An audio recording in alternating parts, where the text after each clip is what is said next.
Hey, good evening traders, 28th of October, 5:45 p.m. here in the UK, and what a day it's been.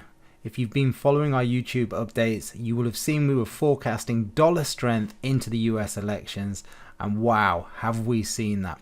Last night we sent out a trade call on USD CAD, and so far today that will have returned you a 500% return on investment. So for every $200 invested, that would have returned $1,000. So to that, let's say cheers.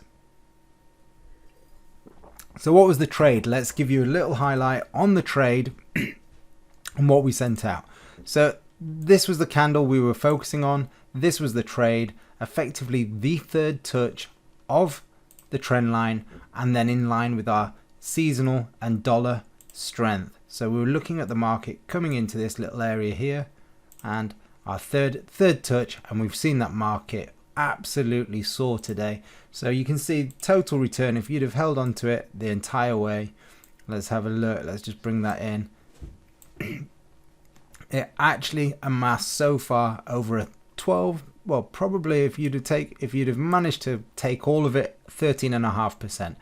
But for all our traders that follow us on Telegram, our free Telegram group, and even our members, everyone will have amassed a minimum 5% today on that return. So well done to all of you.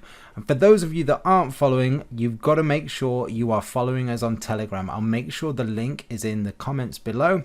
So please go ahead and do that. Let's take a look at some of the other charts. Well, let's start off with the dollar index, because this is where we said we were going to focus on at the beginning of the week. So first thing to look at here on the hourly chart was price coming to break through the 93 barrier. When price broke through this 93 barrier, as we saw, this was our calling sign here. We've got a nice big 1 hour engulfing candle, and literally the dollar hasn't looked back since. Expecting to see the dollar index push on towards 94.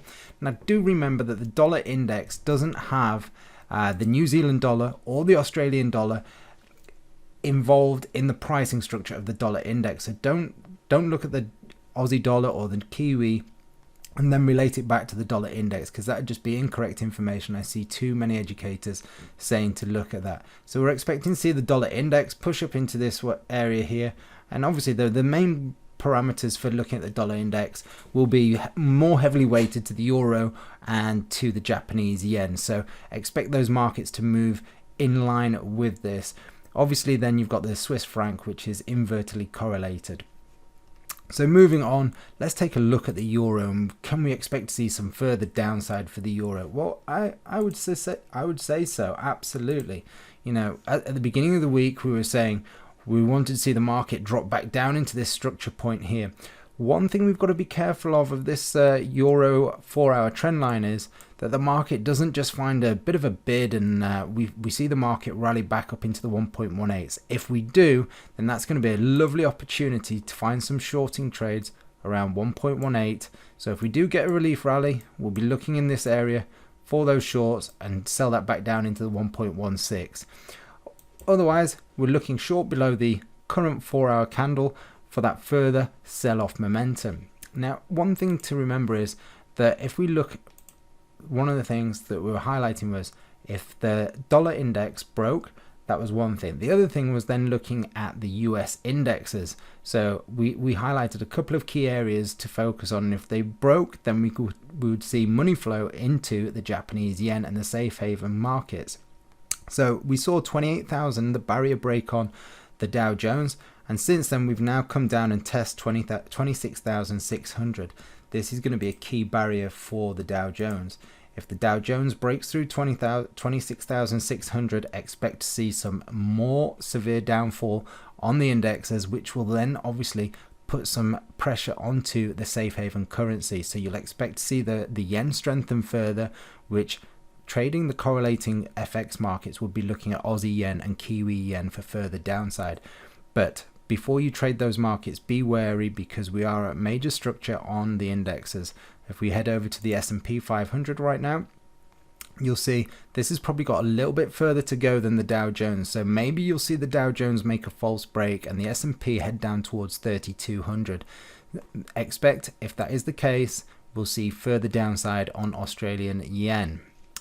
If we look at the Nasdaq, The Nasdaq's been hit a little bit harder today than the S&P and the Dow Jones, but again we can see the base sort of support area for this market is going to be in around 10,700. So what does that mean for Aussie yen? Well, I'll be looking for further shorting opportunities on Aussie yen. If we could get a pullback, which I'm not sure we will, but if we could, somewhere into around that 73.87, which you can see current price now is 73.47, so about a 40-point pullback, and then we can look to trade that in towards 72.60, which would correlate probably quite nicely with those necklines highlighted on the S&P and the Nasdaq. Moving over to the Kiwi yen,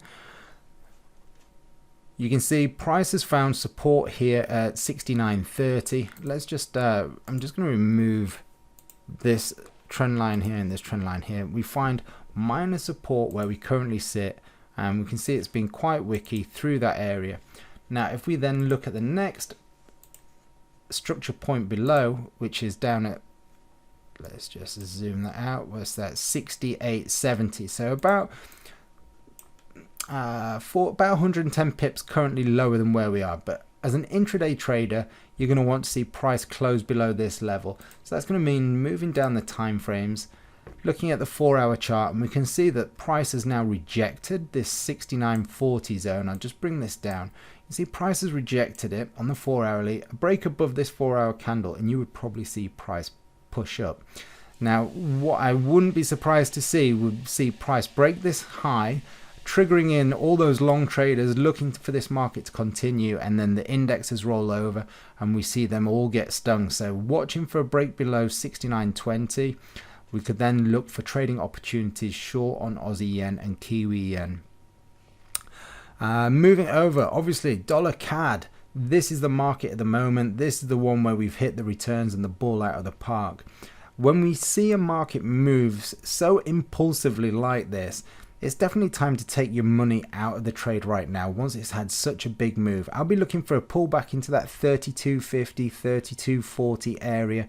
It is about a 60-point pullback. If that happens, then I'll be looking for long opportunities from that in towards the 3400s. So trading opportunities are plenty to come across right now, and there's some serious pips still to be gained. One final market I want to look at is silver. We did warn everyone about the metals. We expect further downside, and we've seen that plentiful today. Still looking for first targets of 22 and then second extended targets down towards $20. Like I said, guys, hopefully you really enjoy our content, and hopefully you're making a stack of cash from the information we've sent out. If you are, fantastic, give this video a thumbs up. Please share and like and comment below if you want us to cover any other charts. And last but not least, like I said, if you're not joined to our free Telegram channel, make sure you do that right now, and the link will be in the comment section below. Have a great evening, guys, and one more glass to say farewell. Take care. Bye bye.